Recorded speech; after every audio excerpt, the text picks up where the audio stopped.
Hello and welcome to the Rask Network. What you're about to hear and see is limited to general financial information only. Please be sure to speak to your financial planner or refer to our financial services guide available at rask.com.au/FSG before acting on the information. G'day, welcome to the Australian Property Podcast. I'm Pete Wargent from Alan Wargent Property Buyers. This is our weekly 2 cent segment, and I'm here with Chris Bates. Chris, I see it's a new year, new you, 2025.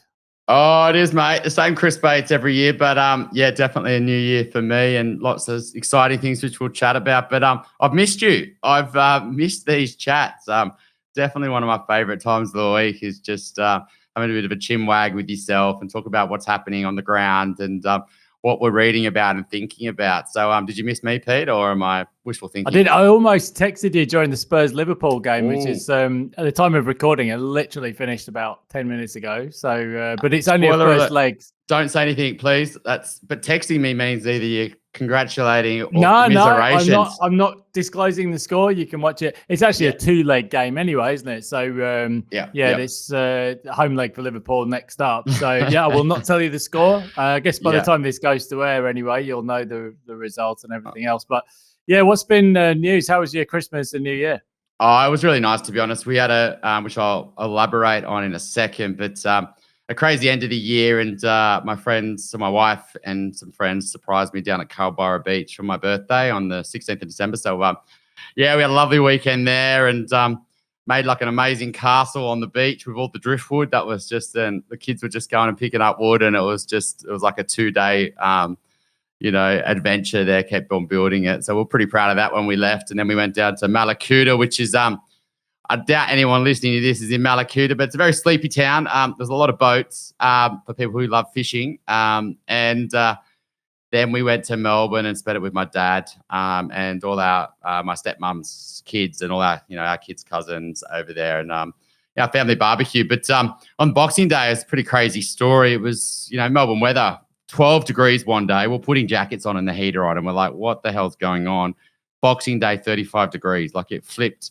Dramatically, and we headed down the Great Ocean Road, checked into an amazing campsite, Cumberland River. If anyone's listening, check it out. And 35-degree heat. I've got to get shelter up for the kids. So I put up this pagoda, some ridiculous size Coleman thing. I get a text message, big storm's coming tonight, take your pagoda down, make sure your tent's secure. I just basically ignored the text as you do. And we got to the nighttime and the storm hit. And basically, we were in the wind tunnel. The tent was sideways. I woke up in the middle of the night. The pagodas snapped in 3 places. Our tent snapped. And it looked like we'd been through a tornado. And people are saying, I thought I was going to die last night. So that was night 1. Then night 2, my poor boy, we were heading down to go fishing with our camping neighbours who we became good mates with. And he just, for some reason, decided to sprint under a fishing rod and got a fish hook in his eyebrow. And so it was a hospital visit on night 2. And day 3, we decided to go home because we had no tent and a boy who nearly lost his eye. So that was our trip, a week in Sydney, back with good weather. But what's news on your end, Pete? Hopefully it wasn't as exciting as that. Well, yeah, much less adventurous my end. Gosh, I hope the eyebrow's okay. I did see a fish hook injury when I was a kid, and when someone got one through their finger, it didn't look good. But I guess as long as it missed the eye, I suppose that's the main thing. Yeah, it's been a bit less adventurous for me. I was in Malaysia. You'll remember when we recorded the last 2 cents. I've been in London. I've been in Sheffield in Yorkshire, and I went down to Malden in Essex over Christmas and New Year. So just catching up with friends and family over in Europe. It's different kinds of storms over there. It's more the sort of economic storms gusting through the UK economy. Bond yields are the highest now since 2008, and the incoming government hasn't had a great few months, shall we say. So, there's a bit going on over in Europe, but it's just really usual structural challenges they've got over there. GDP per capita hasn't grown for 5 years. Borrowing rates are up, taxes up. There's no sort of growth to pay for anything. So, I don't know how they come out the other side of that, but they're really struggling. But Christmas and New Year was good. Kids are happy. And looking forward to getting back to Australia fairly soon, just via probably a quick stopover in Asia on the way. So yeah, not as exciting as your Stormfield adventure, but still good fun nonetheless. Yeah, I mean, it does actually. I just quickly brought up the yields, the bond yields in the UK, and you're right, Messy. they've really jumped.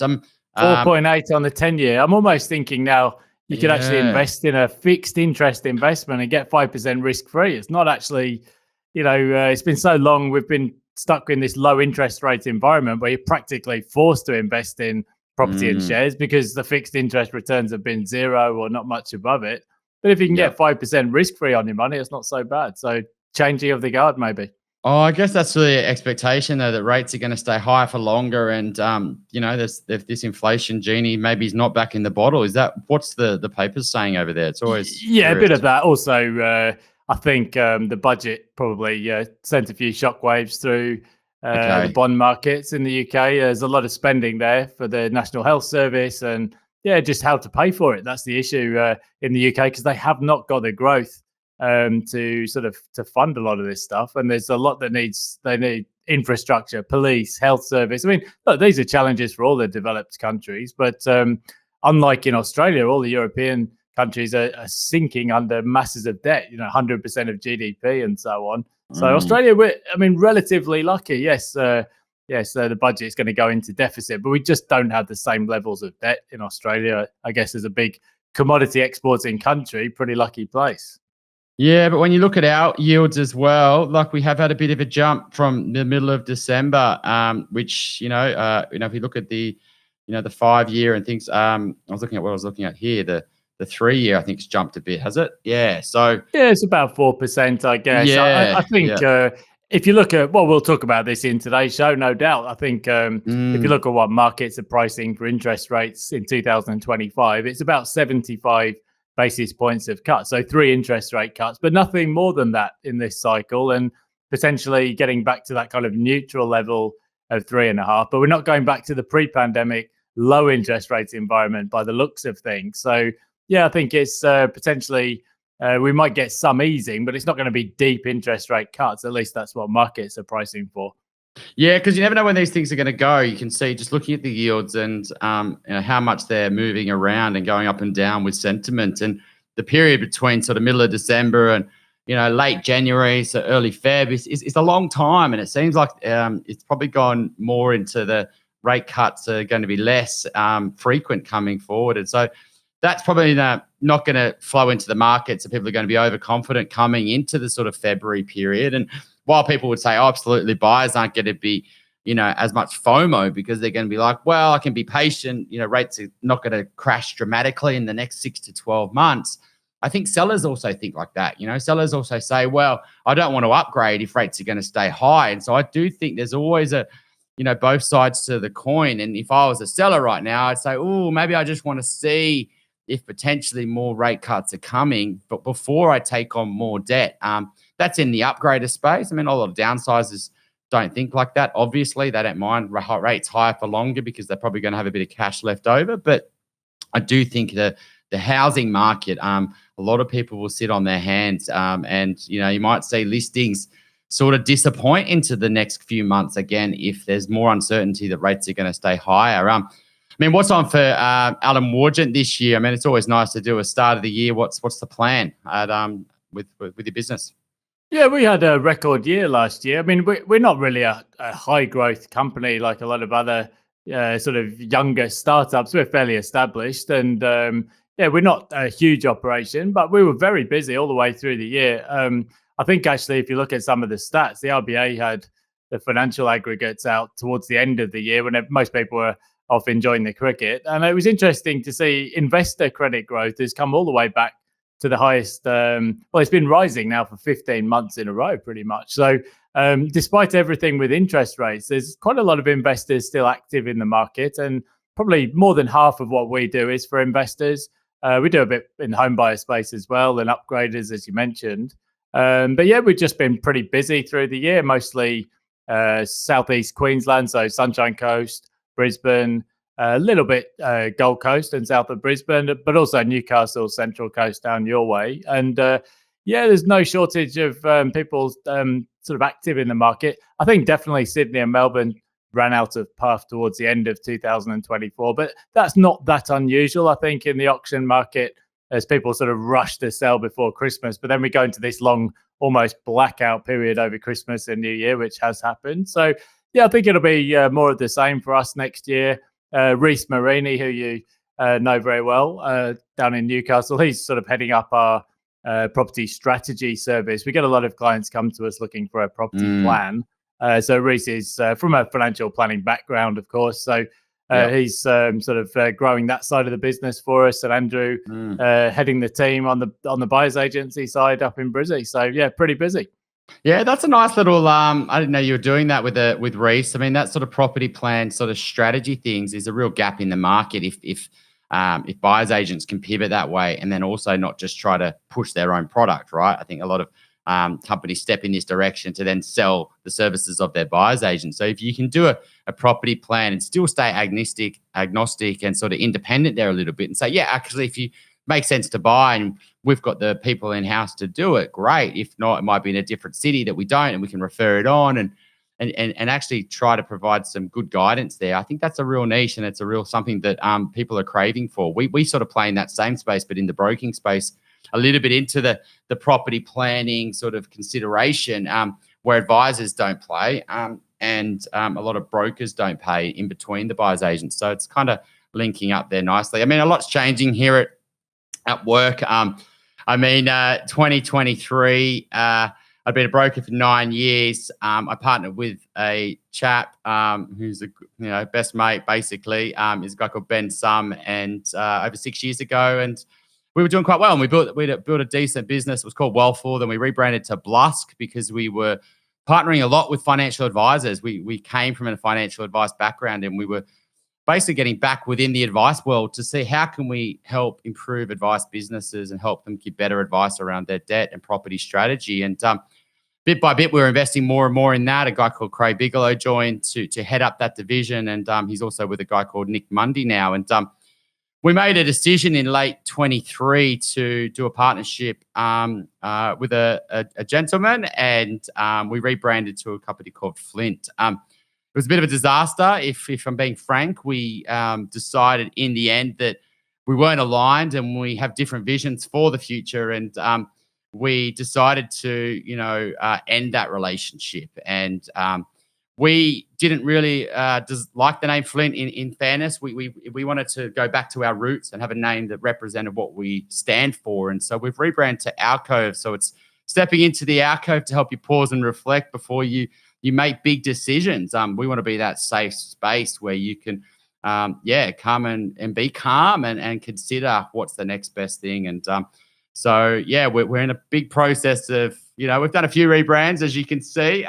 Never hold on to a name too tightly, but we get better at them over time. Hopefully the last one, and we'll be updating all our clients. And the good news is pretty much the whole team is staying the same in the strategy and our support, etc. So, and we've got lots of learnings out of 2024. From a top level, I went through a business MBA on what to look for and what to learn from that, and build better processes and systems. We've spent a lot of money investing in our sort of our processes and our team members. There's a bunch of new people that joined that are super talented that that'll be with us in the coming years. And so super excited. It's sometimes you make mistakes in business and you take a lot of lessons from it, and ultimately we've got a lot of living ahead, and so we couldn't be more happy to start a fresh year with a fresh start.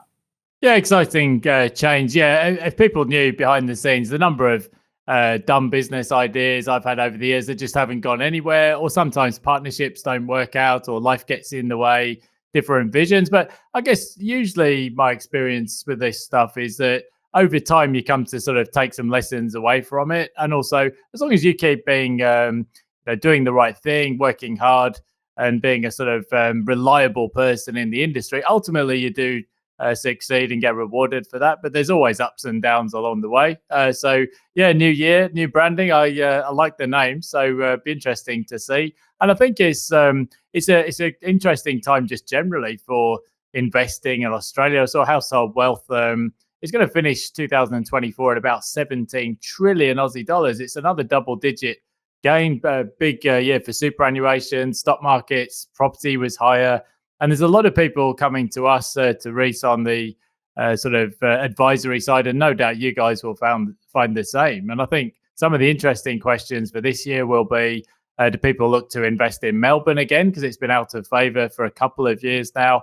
But yeah, just generally, there's more wealth around than ever before. Lots of intergenerational wealth being passed down. Lots of people looking to get invested. So it would be an interesting year, and some big decisions ahead for a lot of people. So yes, gosh, we're nearly 15 minutes in. We better get onto our 3 big stories of the week, because we haven't done one of these for 2 or 3 weeks. Too much to catch up on, Pete. I mean, I'm just, when you were saying there, what am I looking forward to sort of tracking this year? The remote work, I love that story, the work from home. How does that demand sort of shift over this year, and the regions, how do they fare in that? I'm interested in this intergenerational, anything that it pops up in with those words, an intergenerational wealth transfer. I'm absolutely going to be clicking that. That's good clickbait for me if you want my click. I think the other thing I'm probably interested in here is probably renovations as well. I think how does that sort of respond, and how does the building market sort of respond in terms of prices? And one of the stories we're probably going to talk about today. And the final thing is, there's always a housing crisis. There's, I think it's been going all the way back to forever in time. You could find articles back in papers, and but right now it is particularly acute, from everything from a rental crisis to mortgage stress to housing affordability crisis to an underbuilding to etc. So I wonder how the government's going to respond, and how does the government step in? Does APRA step in? So watching and learning this year, I think, like you over every year, Pete, you just sort of take little learnings where you just sort of watch on the sidelines and go, wow, I didn't think that would happen. And that has happened. And that makes sense on reflection. I'm going to bank that one for when I get in the future and consider that where I might not have considered it before. So, yeah, let's crack on, Pete. You're right, Seb. We're 17 minutes in. And thanks for listening this far, people.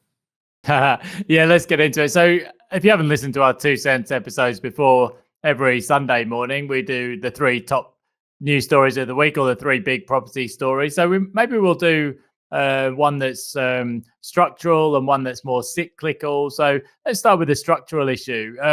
Right before Christmas, I was a master at doing this stuff when I worked in the listed company space. Release stuff on a Friday afternoon if you don't want too many people to read it. But the Australian government released the population statement for 2024 right before Christmas, when most people were more interested in the Australia-India cricket series. And it was a pretty interesting read. I think it looks like, population growth, I think, we've had a couple of years of massive population growth, over 1 million in 2 years. It looks like for 2025, we will slow, I'll say that in inverted commas because it's still a big number, to about 444,000 before sort of normalizing to slightly lower levels from 2026 onwards. I think the interesting thing that we've seen just recently is that Australia's fertility rate is now the lowest it's ever been. It's about 1.5 children per woman, and that's the lowest since 1935. So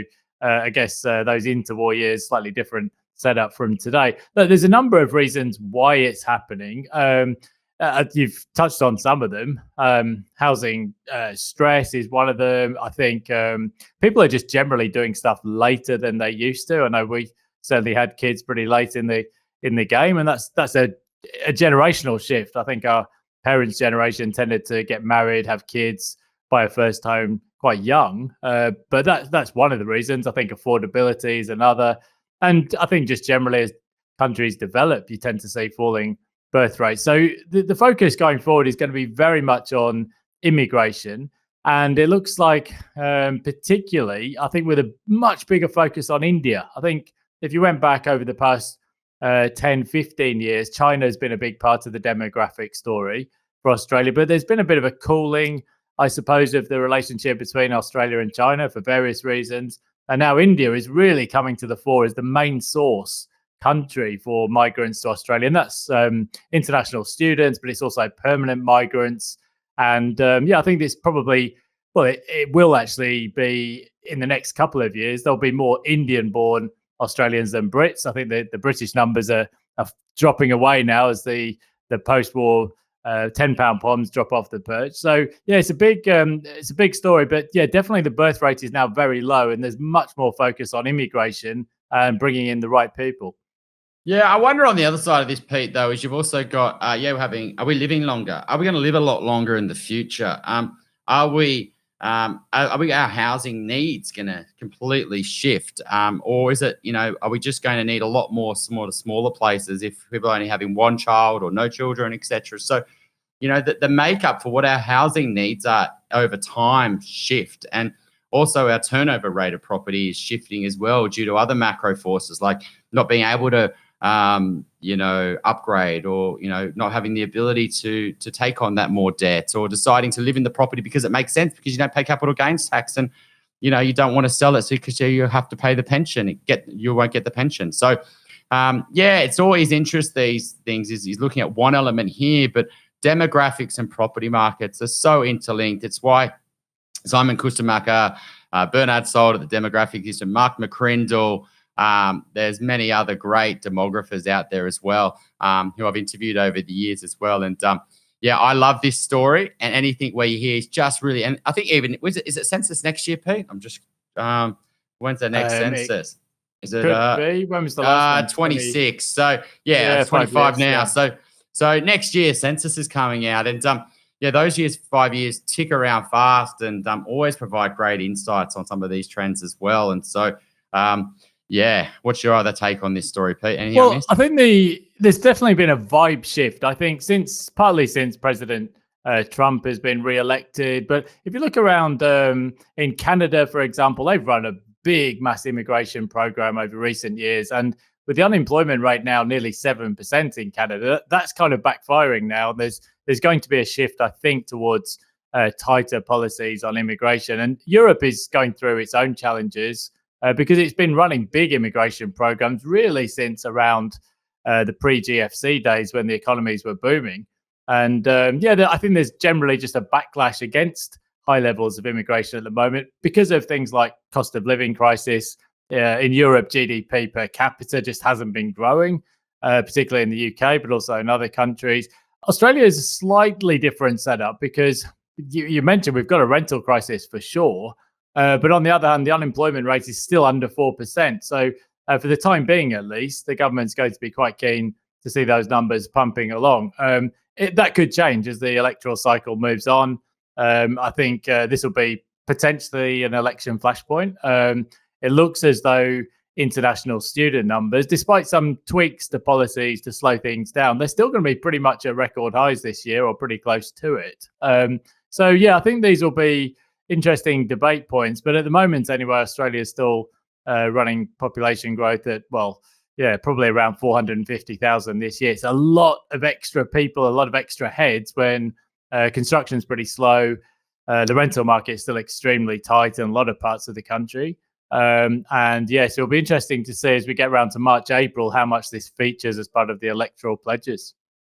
Yeah, and I think, whether the other places around the world become less attractive and Australia does become even more attractive, is that just going to, create more issues for the government to, potentially have to be tighter if there's more and more demand? What's your take on that, Pete? Oh, yeah, look, I'm biased, but, I've lived in a number of countries. I've lived in Asia, Southeast Asia. I've lived in Europe.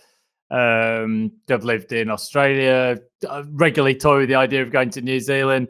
I think, though, when you look at it, Australia is a very popular place to live. I think if you've got a good career or a good job, it's not always a cheap place to live, but in terms of its attractiveness as a place to be, as long as you're full-time employed and you've got some kind of skill that you can use, Australia is extremely popular. And within reason, I suppose. We were just in Malaysia last week and went to Dubai last year. Those are countries that are very popular because they're low tax environments, and in Malaysia's case, much cheaper. But there is a reason why we keep coming back to Southeast Queensland. It's a very sort of easy culture to live in, beach culture. You've got the sort of Anglo connections for us, and the sport, and all the things that people always cliche, sort of the beaches and coffee and so on. But Australia features pretty high on the list as desirability. And of course, the sort of the hidden benefit for Australia is it's a big commodity exporter. So doesn't necessarily suffer from some of the same structural issues that some other countries do. Yeah. Should we crack on with story number 2, Pete? Yeah, so this is on the supply side, just an exemplar really of the current environment. Another major high-rise developer sank into administration over the past week or two. This time it was Benson's. So that's 1,500 apartments and houses in the pipeline. That's about $1.5 billion worth of work. Now, at this stage, I don't know whether there's a rescue package coming, and potentially those units and houses in the pipeline. Well, maybe they do get delivered in time, but I guess just more generally, it looks like the fourth quarter of 2024. We haven't got the final figures yet, but it could easily be a record high for insolvencies. Could be maybe over 1,000 developers and builders for the quarter, and over 3,000 for the year. So it looks like various reports say that sort of the building cost inflation is now peaking out. But I was just looking, somebody pointed me on social media at the James Hardy figures for materials prices. Still looks like another 5% bump in January. And to date anyway, no respite from interest rates. So maybe things like insurance and rents have peaked, and maybe building costs are peaking out. But there's a hell of a lot of pressure on developers, and it's just being borne out, I suppose, by the incredibly high number of insolvencies right across the sector. Yeah, and when there's insolvencies, they've got land banking for different development sites. They're mid-site. Other builders don't want to take them over. It's going to be interesting. There hasn't been too many in the off-the-plan space sort of building over the last couple of years, and it's going to be interesting to see when a lot of the vows do start to come in. We've got a few clients that have bought some places around Sydney. To be honest, even though we do very little in the off-the-plan space that I can think of, that more of the bigger apartments that suit sort of couples and families, they've gone for. And they've gone for something building rather than trying to buy an old apartment that was just maybe a bit too small. They've gone for larger places where the houses are out of reach. And so, it's going to see how the vows stack up this year, and if we're going to see any issues there. I don't think so, but I do. And whether these builds actually happen, I've definitely still got lots of horror stories. Even this week, heard some horror stories of, some builds gone wrong over the last couple of years. And so I do hope that settles down for all people involved. It's not great for the developer, the builder, everyone through the whole process when the tough times of 2020 to 2022. But hopefully it's settling down for them, and they can get a bit more, a bit of extra momentum really, and then just can start banking projects, knowing that they've got the confidence in their team and their staff and the works there and the materials, and they can start banking more and more projects into the future and build a pipeline out. But a lot of developers are really concerned. They're like, well, I don't want to be taking the risk right now. I want to keep the money in the kitty because I haven't got much left because I burnt it over the last few years. So and we do need developers and builders to stick around because that's our capacity, right, Pete? Well, it's been a dreadful couple of years for the industry. The Ports of Davis was a big one. That was 1,500 homes. Yeah. It was sort of half finished. And then it would take too long to list all the big collapses. There was Lloyd Group, PBS, EQ, Hamlin, LDC, Horbury. We could go on and on. I think, look, the big picture is the government has set a target. And this is, I suppose, what's most relevant to investors and prospective home buyers. The government wants to build, they stated, a target of 1.2 million well-located homes over 5 years, which I guess at face value suggests we need to see building approvals running at about 240,000, if my maths is right, per year, and therefore about 20,000 per month. And at the moment, building approvals, they're off the lows, mainly because Perth and Adelaide are picking up a bit, but we're running at about 15,000 now a month. So it's still way down on where we need to be.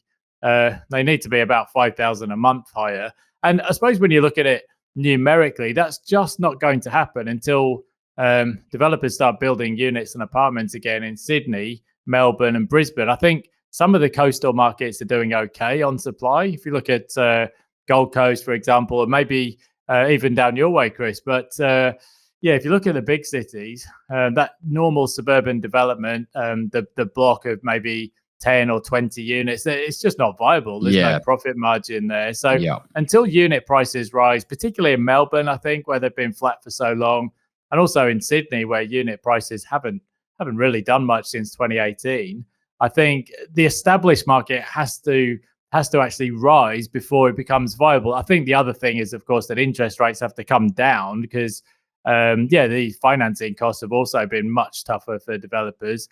We've only really built at that rate once. There was one cycle, and that was really driven by lower interest rates than we've got now and Chinese investors. And we don't have either of those things. So I can't see 1.2 million homes being anywhere close to what gets hit. And of course, we could have a change of government in the meantime anyway. But yeah, as you've already said, the big picture over the next few years is just chronic shortage of supply, not enough developers staying solvent, and seemingly not much of a plan for tackling it either. So yeah, big challenges on the supply side.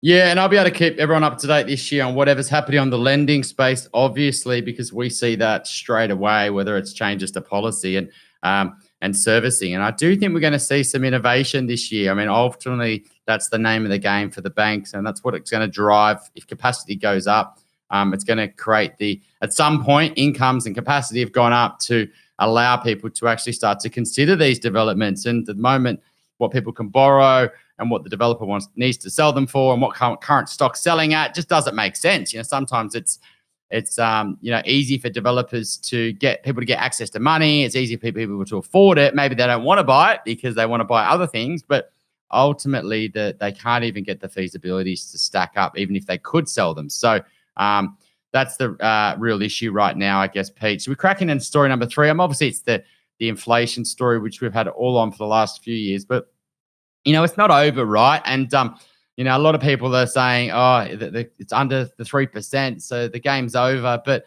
are you a bit more concerned than that, Pete, that there could be a bit of a double dip or a bounce from here? What's your thoughts? Well, let's look at what has happened, and then we'll take a look at what might happen. So we've got this new monthly inflation gauge in Australia, which came in at 2.4% over the year to November. So at face value, no issue there, really. And that was a bit of a lift, actually, from October, partly because there was just a wild rebound in electricity prices. I think we've had these at the state level. The government has been putting out subsidies for electricity and energy, and it's making the numbers jump around all over the place. I think for that reason, policymakers will be focusing more on the sort of core inflation, the trimmed mean figures, and they fell from 3.5 to 3.2%. So I guess you could say still over target, but I think the official or sort of more closely watched quarterly figures will come out relatively soon, towards the end of January. I think they're due, and it looks like the core inflation figures for the quarter could be about 0.6 or something like that. So yes, over the year we might still be above target, but I think we've basically got to the stage where at this point anyway, inflation is no longer a barrier to interest rates falling. I think the tight labour market or the unemployment rate still running at under 4%. Job vacancies took a little rebound in November as well. So I think we don't really have a trigger for an interest rate cut just yet. But if we start getting weaker jobs figures, then that will happen. Market pricing, basically a 75% likelihood of a rate cut in February because the Reserve Bank doesn't meet until quite late in the month. I think it's the third week of February, and 75 basis points over the year. I think just the cautionary note here is that all of this has happened really, we haven't seen much of a rebound in the oil price. And to be frank, who the hell knows what's going to happen to the oil price in 2025? I guess the bull case would be Donald Trump gets in and says, drill, baby, drill, and the market gets flooded with new oil supply. But then there's obviously a much riskier scenario out there as well, where there's geopolitical tensions of who knows what, and then the oil price takes a spike. And that's when you could see that feeding through to everything else in the economy and that dreaded rebound in inflation. So, yeah, look, market pricing suggests we'll get 3 interest rate cuts in 2025, which would be amazing for the mortgaged household, but it might not happen. So just a cautionary note there, I think, to finish up. Yeah, and I think it's going to be one of these watch this case, right, over the next 12 months is yeah, don't just get too excited. It's always going to be, and even when the rate cuts happen, I don't think they're going to happen as strong, as fast as sometimes people think. They might just want to really make sure that they really kill that inflation over the next couple of years. So, yeah, it's going to be interesting for me, Pete. I mean, I have to admit, I've tried to stay away from the news over the last 3 or 4 weeks and let that brain really disconnect. And it was really easy to do so when the best test series of all time was on. So I became a massive cricket tragic. I watched more cricket in the last month than I've watched in the last probably 5 years. And so, yeah, I'm looking forward to going back through the articles and really starting to talk to clients over the next couple of weeks. And, you know, one of the most interesting things that we get an insight into is before they talk to us, how are they feeling? How are they thinking? You know, what's motivating them to make decisions? And that real sentiment's a really good litmus test for us for what's going to be happening over the next 3 to 6 months. So I can share some of those insights in the coming weeks. But yeah, happy New Year again, Pete. And I wish you all the best for 2025 for yourself, your family, your loved ones. And yeah, let's do this.